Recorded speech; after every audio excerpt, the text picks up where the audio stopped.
Okay, so yeah, welcome this evening. Thanks for giving us your time today, and welcome to our presentation. Okay, can I just check, Sharon, can you see the screen okay? Yeah, it's perfect. Thank you. Lovely. Okay, thank you. Okay, so we're going to be talking about the new portfolio routes into MACP membership today. So thank you for joining us this evening. And it's great that we've had so much excitement and enthusiasm about these routes. We are recording the session for anyone that's recently joined.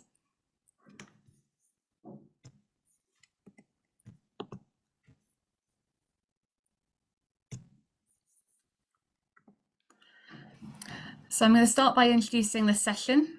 So the first speaker of the session will be Dr. Andrew Cuff, who's going to talk about the background to the portfolio pathway being developed by the MACP. I'm then going to speak about the 3 new portfolio routes to MACP membership. And Dr. Sharon Braddock is going to talk about the benefits of MACP membership, both to you as clinicians and to employers as well. We're then going to have a couple of case studies. So we have Nabila, who's an advanced physiotherapy practitioner, who's going to kindly share her experience of being an MACP member. And we have Daniel, who's going to speak as well about his experience of joining the MACP via the portfolio route to practice. In the second half of the session, we'll have an opportunity for questions and answers through a panel discussion with myself, Sharon and Andrew. If you have any questions, as things come up along the way, do pop them in the chat and we will aim to get to them afterwards. And we have had a couple of questions that have been sent through in advance, so we'll kick off with those at the end of the session, and then we'll go to the questions that come through on the chat. And also, if you want to speak and ask your question physically, then yes, do that as well. Just pop your hands up, and Emma will be keeping tabs on what's going on behind the scenes so that we can get to everyone's questions. Okay, so I'd like to welcome Dr. Andrew Cuff. So Andrew is the chair of the Committee for Education and Approval at the MACP, which is integral for developing the portfolio of MACP practice. So thank you for joining us, Andrew. Cheers, thanks, Caroline. Welcome, everybody. I think just 115 people on a webinar on a Monday evening is a great effort, and this webinar has had a significant amount of interest with just shy of 200 people signing up. So it's great to see the interest in what we think is an exciting development for advanced practice, both in the UK but also further afield. And thank you again for joining us. The purpose of this webinar really is to relaunch our portfolio routes to membership, and this is the first in a series of planned webinars that will hopefully build in terms of content and in terms of delivery to ensure that whatever your kind of working situation or perspective, we have all your questions answered and you feel supported in order to take that leap and join us on a portfolio route, or support your colleagues to join us on a portfolio route towards full MACP membership and advanced practice status. So Sharon and Caroline are our portfolio leads, and we'll be doing the bulk of the presentation this evening. So I will keep this introduction overview very brief, but hopefully we'll just start with a bit of a scene set as to why we're relaunching.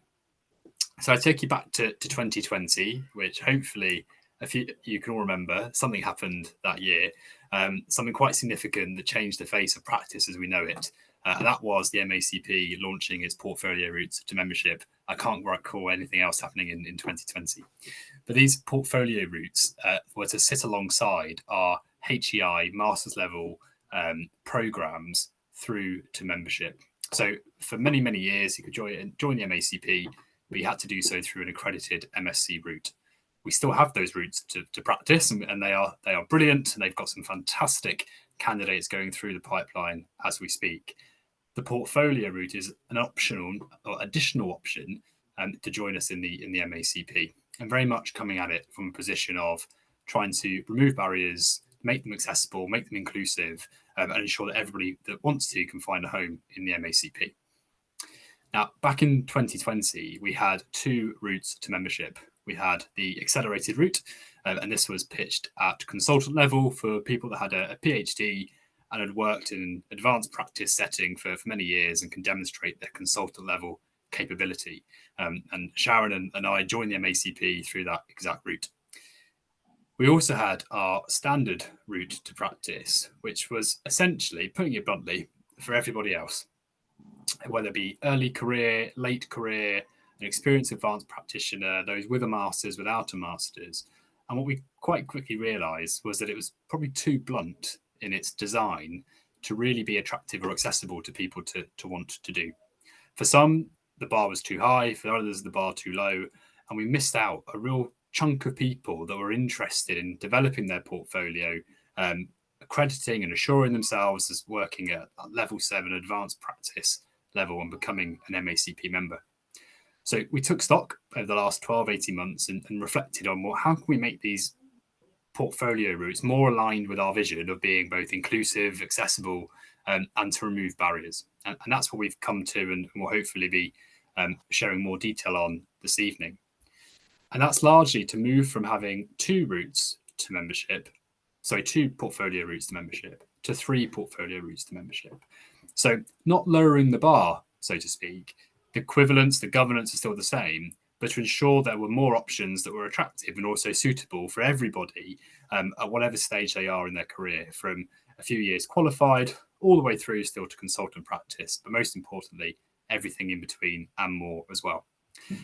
This is built upon a lot of the hard work of many people in the CEA, notwithstanding Sharon, Caroline and Emma. And my scene set is very much standing on the shoulders of others. There's excellent work to get us into this position of a really well-governed and inclusive route to practice. So I want to take this opportunity to thank everybody for their work to get us to this stage. And then I'll stop there and hand over to Caroline so we can start to really excitedly share the detail that sits behind these 3 new routes to demonstrating advanced practice capability, but also to come and join us in the MACP as a full member. Thank you. All right, thank you, Andrew.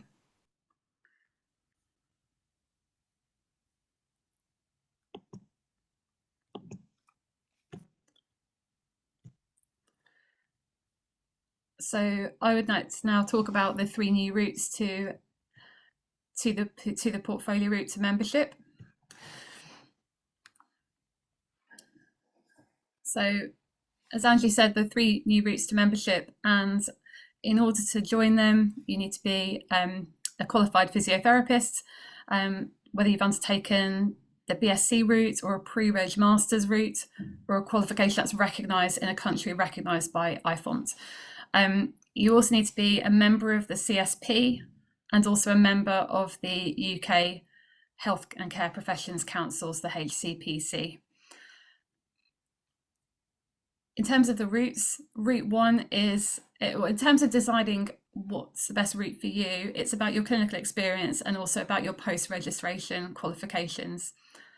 So people on route 1 might be earlier in their career from a clinical perspective, and there are also people that haven't completed a full post-registration master's level study. So it might be experienced clinicians, but that they haven't completed that post-registration master's. And so route 1 would be the route for them in order to align their existing experience and qualifications against the criteria on that route. Route 2 is for people who are more intermediate career physiotherapists who have 2 to 10 years of post-qualification MSK experience, and they've completed a master's program on a post-registration basis. And that's the same for route 3. They've completed a post-registration master's as well, but the difference with route 3 are people that have been working for over 10 years in musculoskeletal physiotherapy. They're working at advanced practice level and are able to demonstrate level 7 capabilities across all 4 pillars of advanced practice. So they're the key differences between those 3 routes. So what does building a portfolio involve? Well, building the portfolio is about collating evidence to demonstrate knowledge, skills and experience across the 4 pillars of advanced practice.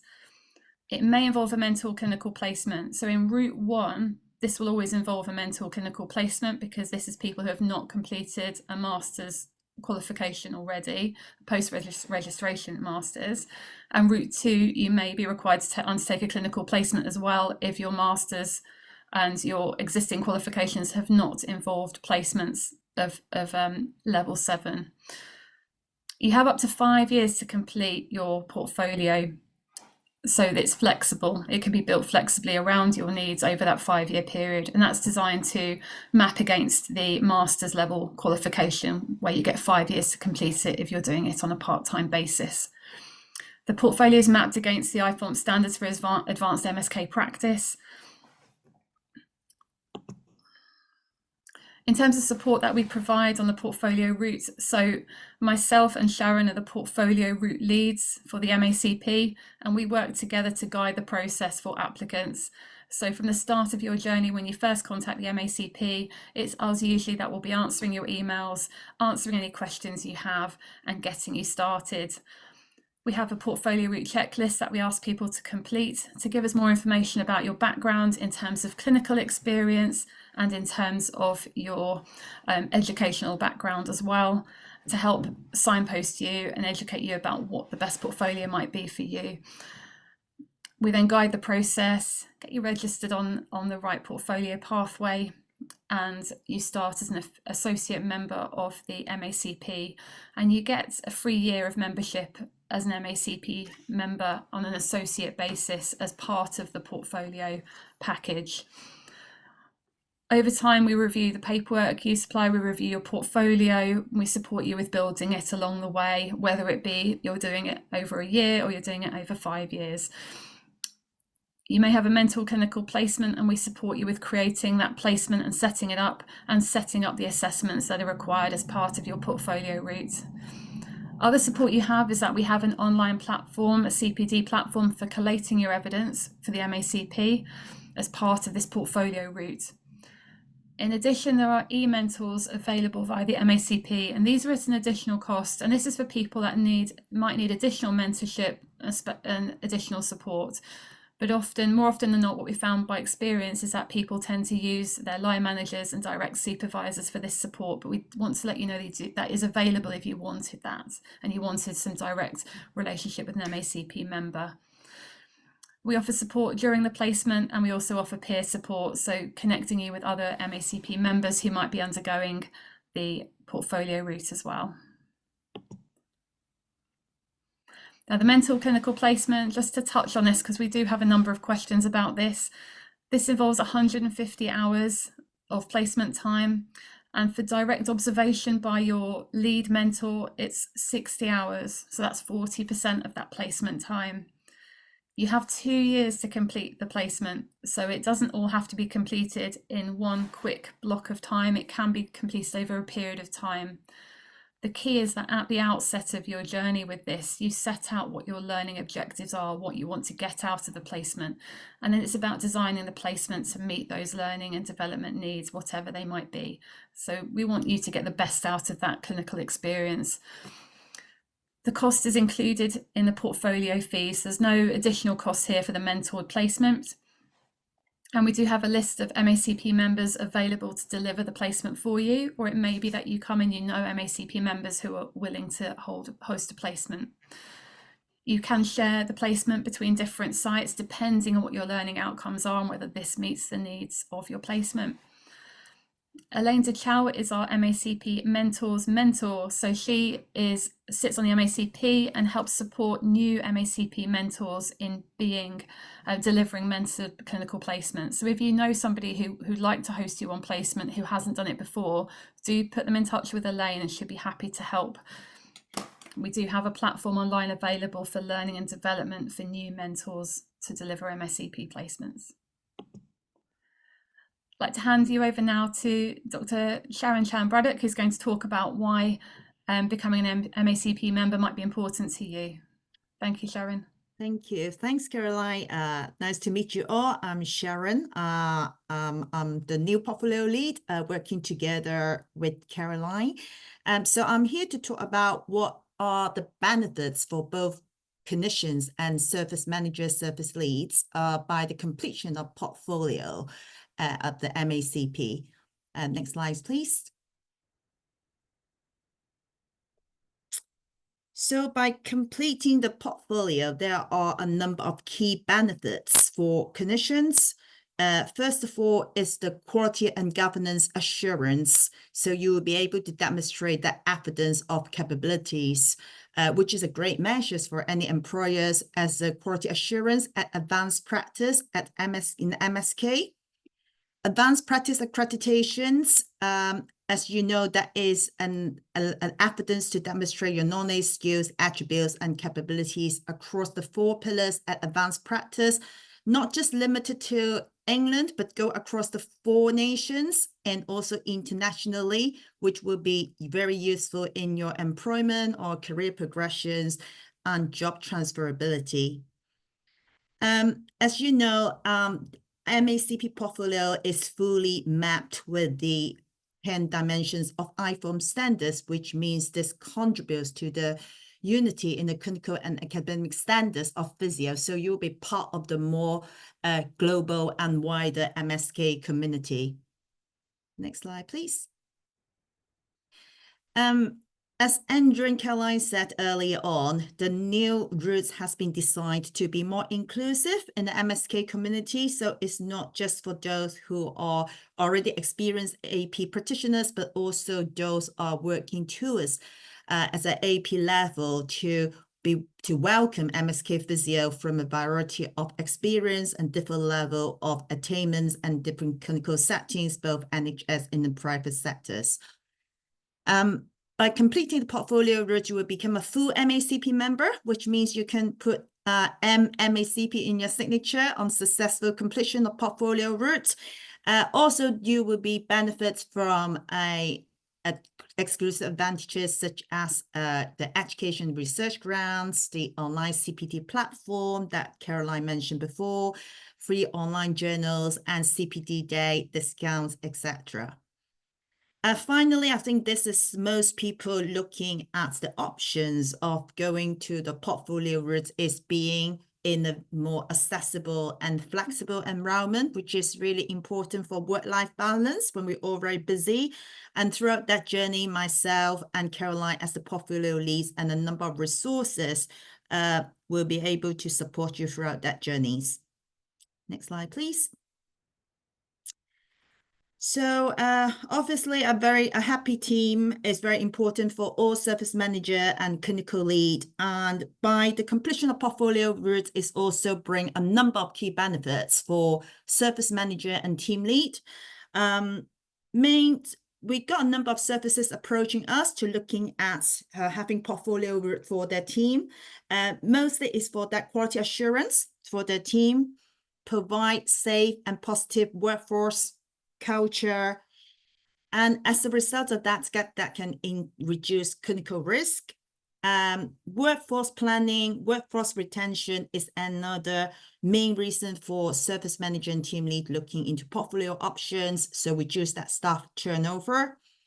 It can be result in increased cost and clinical efficiency because you have a quality team which is mapped against international MSK standards.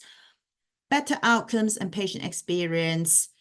And obviously, we all work in a very busy clinical setting, and having that accessibility, flexibility, and affordable routes to provide that quality assured workforce will be very important by many busy services. Next slide, please.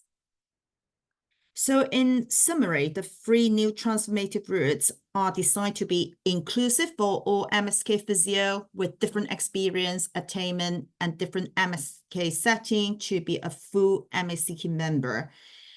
And it provides a recognized alternative route in AP accreditation, but more specific for MSK through the internationally accredited through IFORM standard. And we are fully mapped what the UK Agreed AP standards are built on, including the multi-professional framework network and the UK AP MSK standards. It's a demonstrations of quality assurance and AP accreditations. And as I said in the previous slides, it could bring many benefits to both clinicians, service managers, and clinical lead. Next slide, please. Thanks, Caroline. Thank you, Sharon, for your talk there. So I'd now like to welcome Nabila Rahman. So Nabila is an advanced clinical practitioner in musculoskeletal practice. She's an MACP member and joined via the master's route, and she's going to share her experience of being an MACP member and joining the MACP. So thank you so much for joining us, Nabila. I'll let you take it away. Thanks, Caroline. Just wanted to check that everyone can hear me. Yeah, all good. Great. I'm Nabila. I'm from Singapore, many, many miles away from here. Thank you, Caroline, for inviting me to share my journey in physiotherapy. And it's nice to see some familiar faces that said hi to me at the beginning.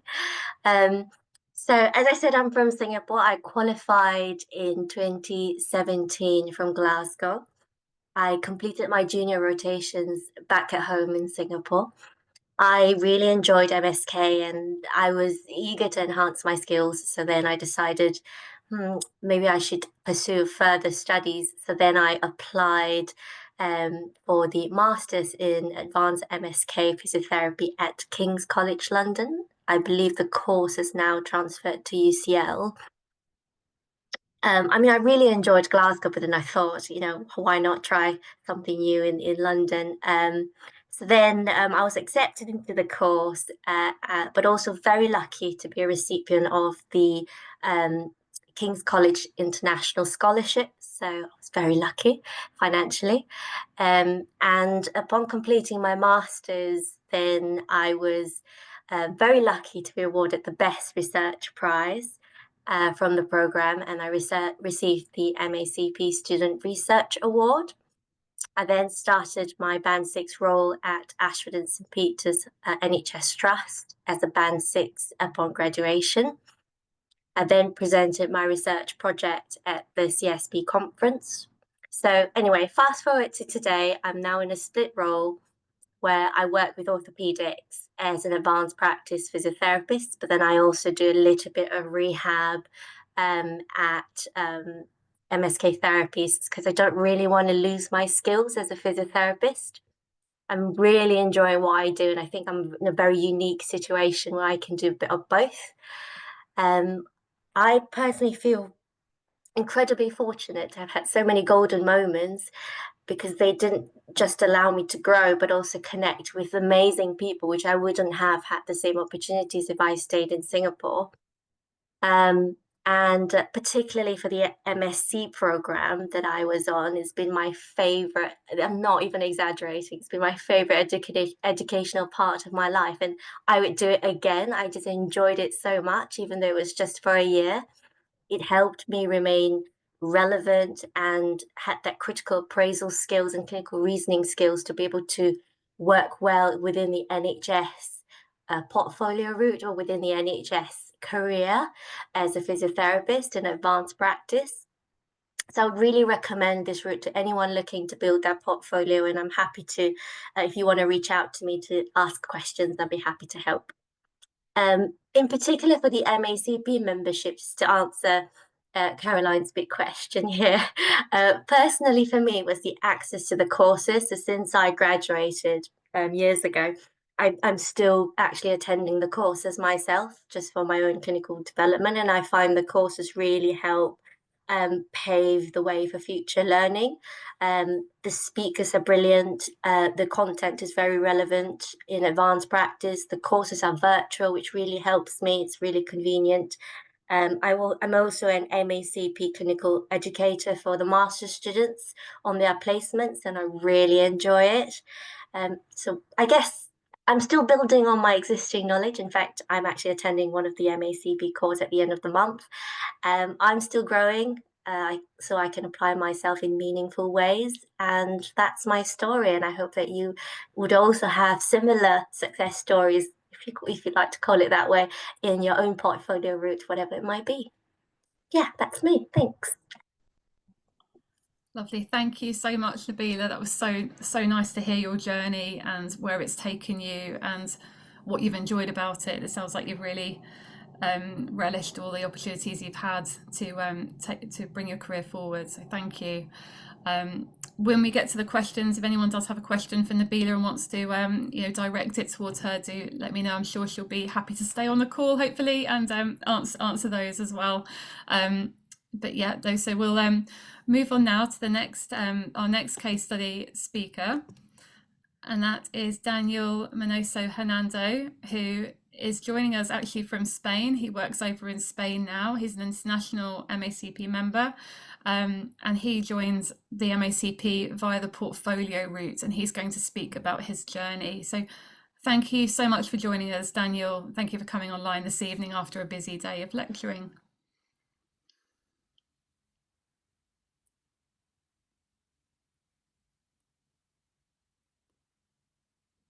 Are you there, Daniel? We can't hear you at the moment, but I think you have logged in to the call. Yeah, he is on the call. Okay. What we might do, if Daniel is struggling to get some sound at the moment, what we can do is we'll come back to him and we'll move on to the questions that we've had in advance of the session, and then we'll come back to Daniel, and then we'll open the floor out to questions from everyone during the session today. So I'm just going to move slides on. Yeah, so question time. So we've had some questions come through in advance, so I'm going to read the first one out. So the first question we had was, how does the MACP AP accreditation link or associate with NHSE recognised AP accreditation, i.e. the NHSE e-portfolio? And Sharon's going to answer that one for us. Right. Thanks, Caroline. I think that has been the most frequently asked questions since we took on this new role, and I can see a couple of people ask a very, very similar questions. So the completion of MACP portfolio currently does not equate to the AP accreditation of NHS England and the digital badge. However, there are ongoing conversations about the Centre Advanced Practice accreditations.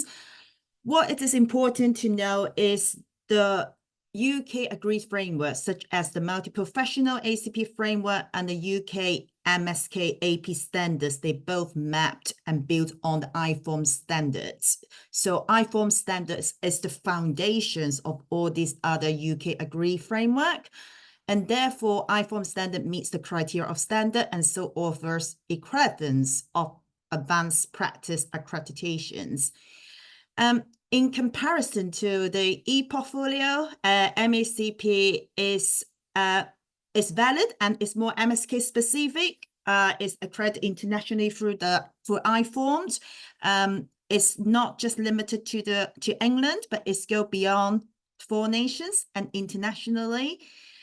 At the moment, private practice and insurance, we have some very positive conversations with insurance today, some insurance providers today. Basically, they recognize advanced practice. If you're MACP members, then there could be a higher cost for advanced practice for those who work in private practice. And the CSP in Ireland also recognize MACP popular routes to the AP MSK accreditations. I think one advantage of MACP portfolio, because it's mapped against the IFORM standard, so it offers, instead of a more generic ACP multi-professional frameworks, it offers a more MSK specific, which means it's easy to apply MSK skills and capabilities of 4 pillars and easy to map, comparing the generic multi-professional framework. I would like to bring Tim to maybe to give a little bit more additional information on this. Is Tim around? Because Tim, have you got anything to add? Can you hear me? Yeah. Yeah, Thanks. perfect. Yeah, so Sharon, you've covered most of it. What's really important to know is that the advanced practice standard for musculoskeletal is not the advanced practice standard according to NHSE in terms of the generic AP framework. So there will be a new AP framework. The C is being dropped, so it will no longer be ACP. It will all just be advanced practice AP. And the MSK standard more than encompasses that general standard. So to get recognized within musculoskeletal, you need to reach the AP standard for musculoskeletal. And the only way to get that recognition at present is via the MACP. It may not be the case forever, and that's okay, but this is the kind of trailblazer for musculoskeletal. In terms of NHS England, the digital badge, as we all know within NHS trusts, is optional. So what we've done within the trust I work is we recognise the digital badge, but we also recognise other ways to advance practice. So within our policy, we have the MACP membership as a recognised route to advance practice. So our trust will accept digital badges. They'll accept different routes for ED, ITU, and the MACP. So I would encourage all physios to make sure that that is included within your trust policy. Not hard to do. Contact your advanced practice lead. Every trust has one, and just say, this is now the recognised route for us. In terms of the international standards, not only does the advanced practice meet the standards here in the UK, but it more than meets the IFOMP standards internationally. So if you do any of the routes via the portfolio or any of the MACP recognised routes in terms of MSCs, then you know that you're ticking the box for all the NHS trusts around the UK. You're ticking the box for many insurers and hopefully even more to come. You're ticking the box for the military. You're ticking the box for IFOMP. It basically is all-encompassing. The other thing to think about is that the standard and therefore these pathways capture all of musculoskeletal. So they capture the standard that's being set by the Pain Association, that's included.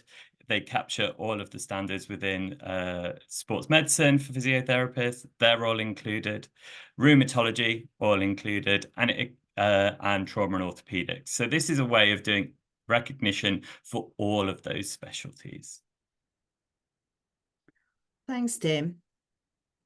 Very good. I think I've spoken to a couple of services this week only, and I think the AP leads has been talking to add this into one of their criteria. It's like digital badge, but also being an MACP members in MSK at AP level.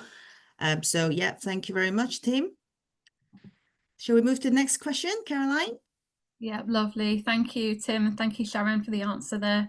The next question we had through is, if I successfully completed stage 1 and 2 of the FCP roadmap, can I use that evidence in my MACP portfolio? Thank you, Caroline. I think a number of us here are national trainers for trainers for the FCP roadmap. So some of you may be familiar with the requirement for completion of stage 1 and 2 FCP roadmap. So the answer is yes, you can use the relevant verified evidence from stage 1 and 2 of your FCP roadmap. The verified evidence are at master levels. So if you can use this range of evidence, and this could be your postgrad qualification at master level. It could be your case-based discussion, reflective piece, presentations, audit report, etc., etc. And so yes, you can use that because that's supposed to be, it's verified at the master level. So yes. Next question. So another frequently asked questions are about MACP mentorship. So how to be a MACP mentor assessor to support mentored clinical placement? Is there any specific course or process need to follow? I'll leave that for Caroline to answer this. Thanks, Sharon. So this is a question that's come up a lot in our discussions with people who are looking to join the MACP via the portfolio route and who'd like to do a placement but are worried or wondering how they can implement it alongside their current job and whether it's something they can do in conjunction with their own workplace or local workplaces where they may not have hosted mental clinical placements before? And the answer is, like, we're so open to having new placement providers and new mentors you just need to be an MACP member to do it. You can be a newly qualified MACP member or someone that's been an MACP member for a number of years. We do have a supported pathway through a series of e-webinars or e-learning modules that are available on our MACP webpage, so it's accessible if you're an MACP member to undertake those modules. And as I said before, there is Elaine Chow, who is the mentor's mentor to support new mentors going into this who haven't done it before, just to provide that extra confidence, support, opportunities for questions, answers, and perhaps also support when you're hosting your first placement, so that you have questions and answers along the way, so that's a smooth process for both the mentor and the mentee. So we're really flexible to how this can be delivered. Some people do have their placements at different sites. They may have some time with their primary mentor, who's the MACP member, and then they may spend time with other MACP members elsewhere. We support you with how you build that, and the key is that we help you to meet your learning needs. So I hope that answers that question. Thanks, Caroline. So you're welcome, thank you. I've now learnt that Daniel is able to join us now, so I'm just going to move back to his slides. So I'd like to welcome Daniel Manoso Hernando, who did have initial technical difficulty getting online, but he has joined us now, and he's going to speak about his portfolio experience. So thank you for joining us this evening, Daniel.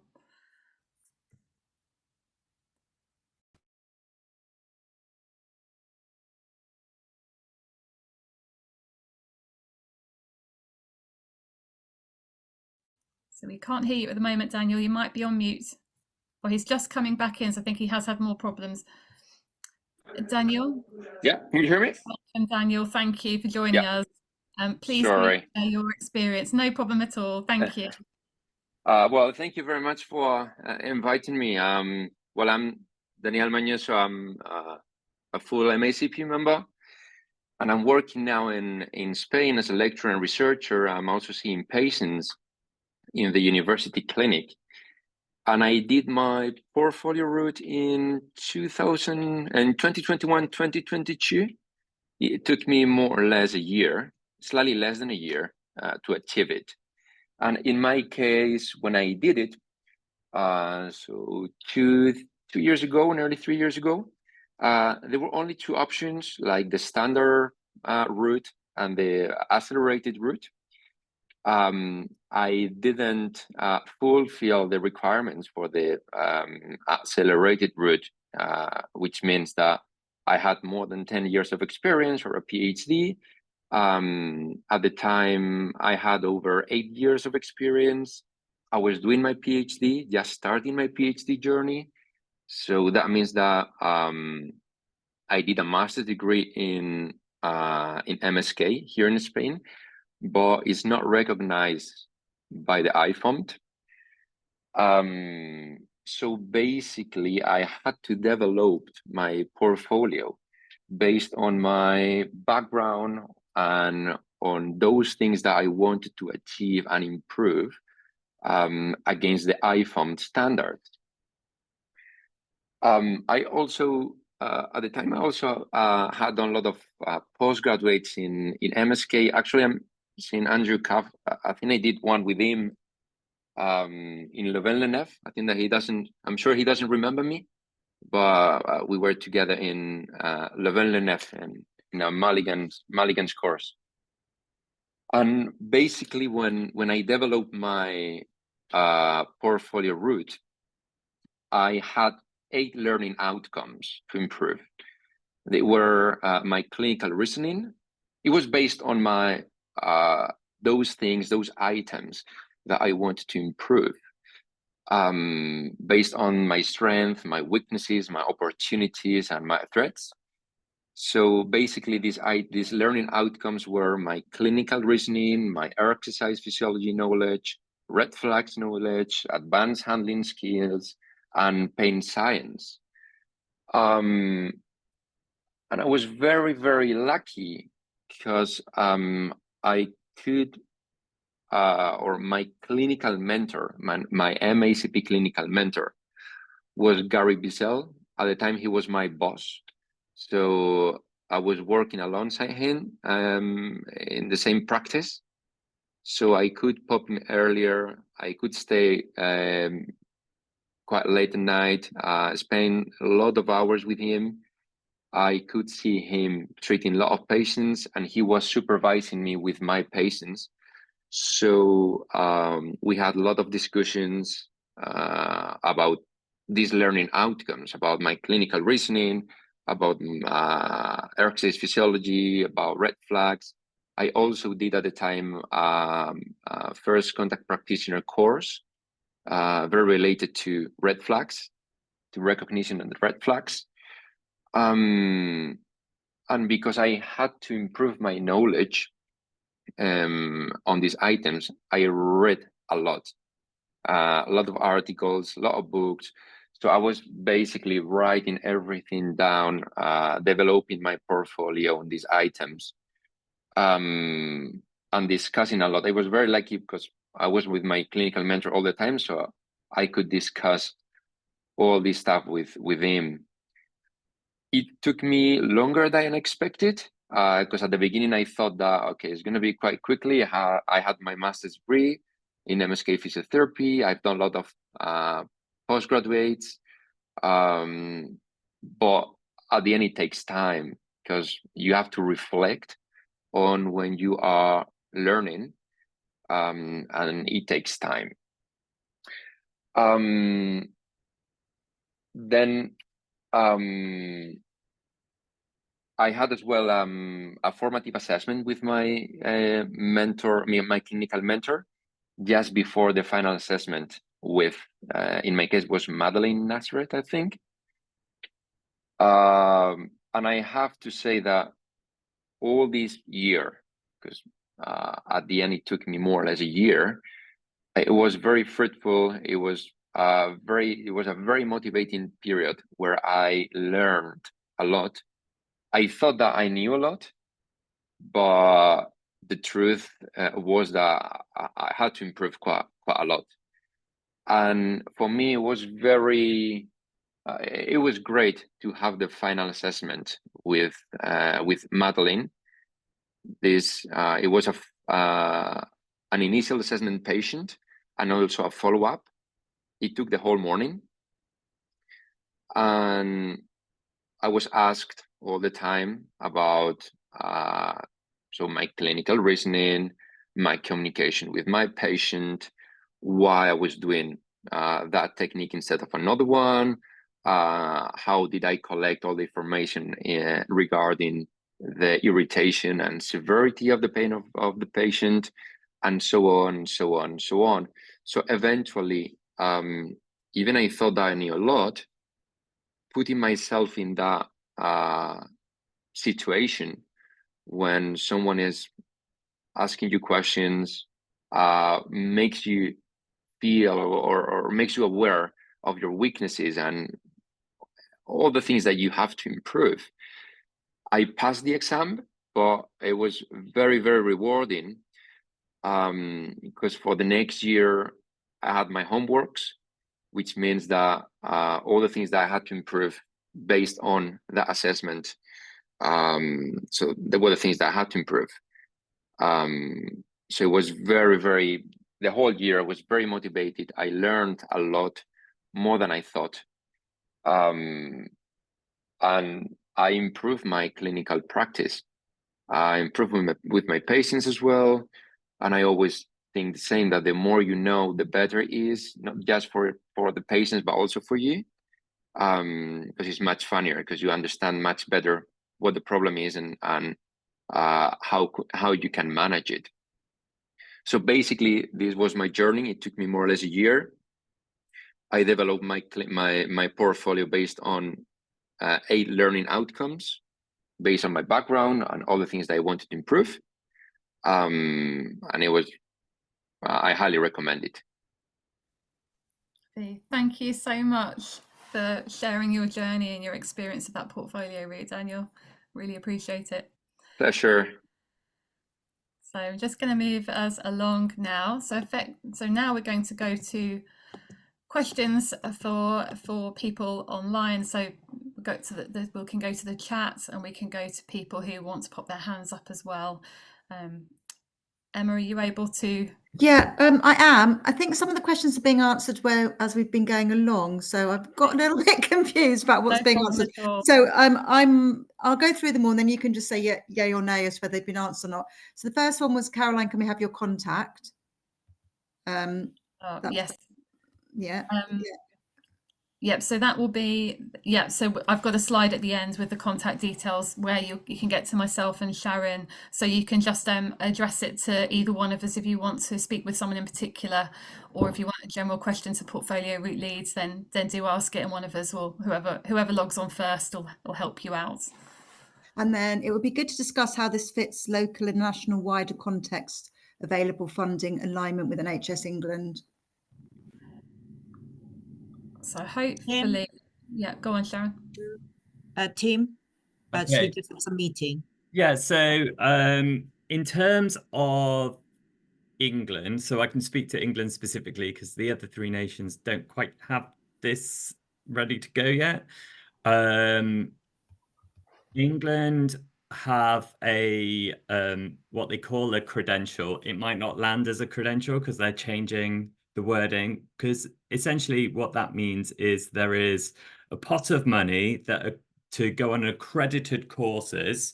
If those courses are accredited to meet a set of standards, then essentially through the NHS, or if you're an NHS provider, you'll be able to get this money and do your masters for free. Well, not for free, but, you know, someone else is paying. The NHS is paying for you to do it. Now, the MSK credential is there. It's ready. It has the standard within it. It has IFOMP standards within it. It ticks every single box. It's purposely made so that the FCP roadmap, the MSK advanced practice standards, and the credential were written kind of by the same team and all inform each other. So these haven't been written separately. So to quickly go back to a question that was asked before, the stage 1 of the roadmap is a subset of the advanced practice standards. So if you've done stage 1, knowledge, skills, and attributes, then actually you can map that directly into the advanced practice standards. Unfortunately, in terms of the portfolio routes, there is no flow of money. Okay, so we know that NHS England are definitely going to carry on running the digital badge portfolio route at least till 2027, but there will only be a certain amount of intakes left to get you over the line with that. And it's unlikely, we hear, that they will continue after that. So these will be the portfolio routes left for MSK, for the MSK Advanced Practice Standard. All of the costs for these portfolio routes, we made sure are literally at cost. So the amount of money people pay is the exact amount of money it costs to navigate the system and have them marked by the university. No one's making any money at the minute. And that was negotiated by all the special interest groups within physiotherapy with the MACP, including the Advanced Practice Physiotherapy Network. So I can guarantee they're a lot cheaper than doing a master's. But unfortunately, there is no set funding route at the minute to fund the portfolio routes. They would either be funded separately by your employer through different routes, not by the NHSE route, or self-funded or charity funded, etc., very much like anything else. I've got a number of people actually use their CPD money. Everyone, all the individual, a lot of the trust where I work, we all entitled to a pot of individual CPD money. So they have actually approached that to support their portfolio route. And I think, like Tim said, in comparison to a full course route, this is very, very affordable. Especially those in doing routes 1, including mentor clinical placement. The cost of that mentor clinical placement has been blended into the fees as well. Okay. Cool. So the next one's, how does this map against the NHS England multi-professional framework? I think you've answered that one, haven't you? Okay. Sorry, there's loads of questions. Why can't I go on to the next one? Sorry, I'm just trying to, my computer seems to be going a bit funny. I can't get onto the chat for some reason. Emma, just wondering, because Tim, Sharon and I have been trying to answer as we've got along. Yeah. I wonder if it's easy if we say, if anybody feels their question hasn't been answered. That might be easier. That's probably easier because me having, because I was just going to read through everything, which could take ages if there's no need. So that's a good plan. Why don't we just say now, if anybody has got, let's just have a look.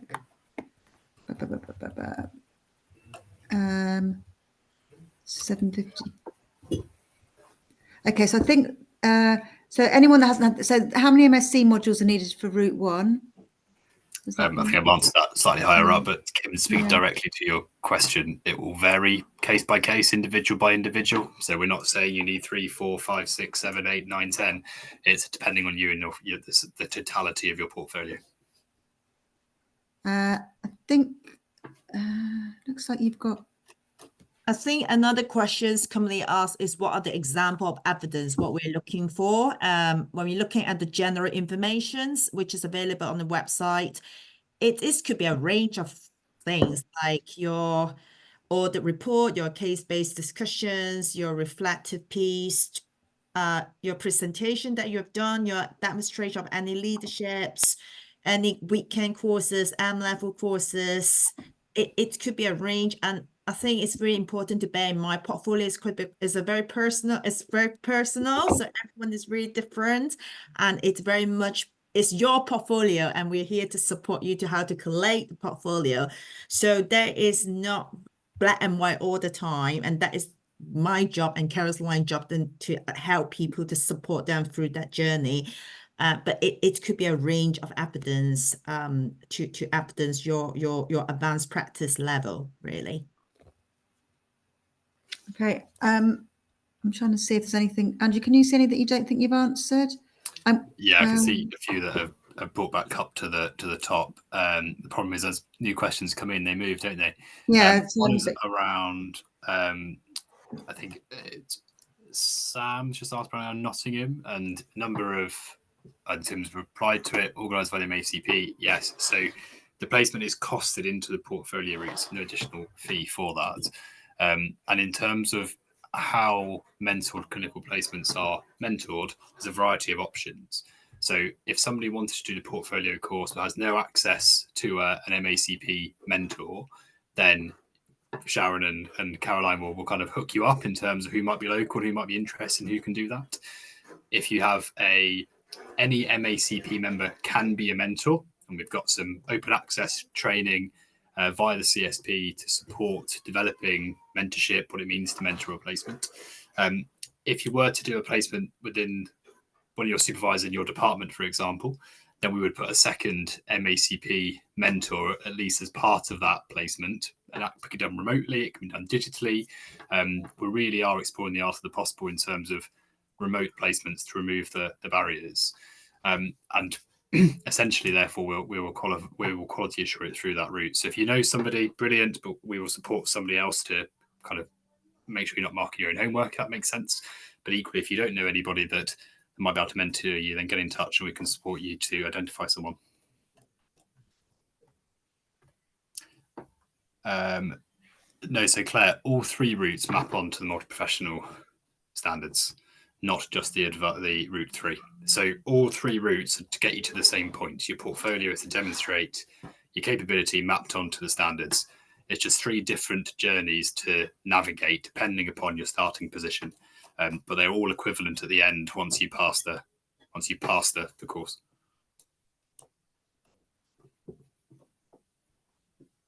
I can see someone's asked about how the indirect contact hours work for the mentoring. I can see, and Sharon's answered that, but it might be quite useful for other people to hear the answer.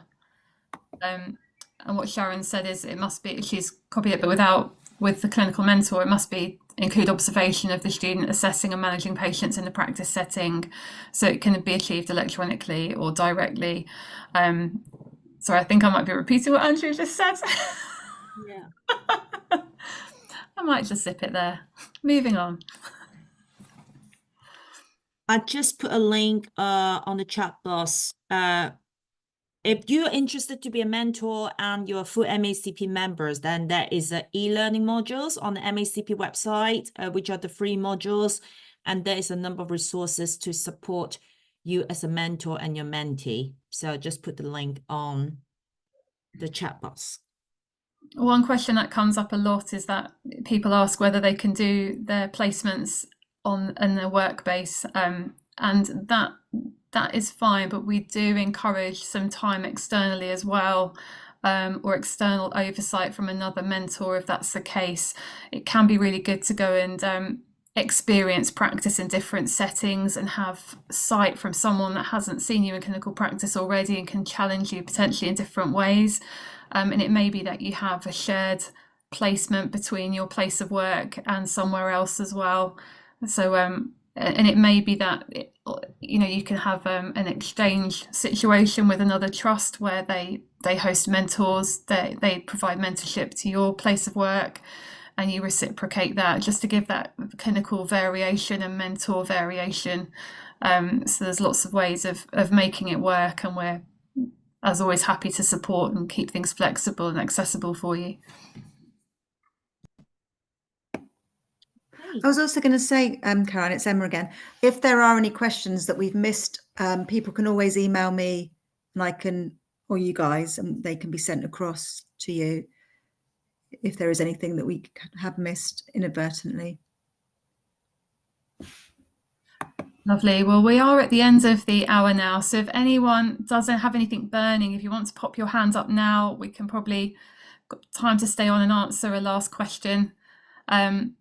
But otherwise, thank you everyone for joining this evening and giving some time to find out more about the placement. The details of how to contact us are available on the MACP website, so do look out for that. And just to share with you our contact details on the next slide is here, so do visit us or email us directly for further questions. But thank you for joining this evening, and we'll close the webinar now. I'll just leave this on for a couple of minutes just in case you need to jot this down, but it is available on the MACP website as well. Yeah. Thank you very much. Well, we're developing our FAQ sessions about the portfolio route, which basically I think a lot of the questions we're expecting people ask is on the chat box tonight, which is great to see. So there will be more useful resources coming, and watch the space on the MACP website.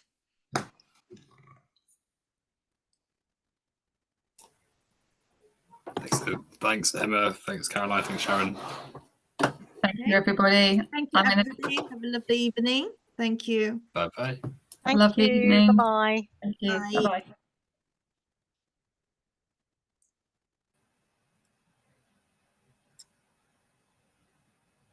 Emma, are you able to close the meeting now? Yeah, I will. Thank you so much. I'll send. Yeah, we'll send out a copy of the recording. I'll send out a copy and put on the website. A couple of people just asked about that. No problem. Thank you. Thank you. Bye. Have a nice evening.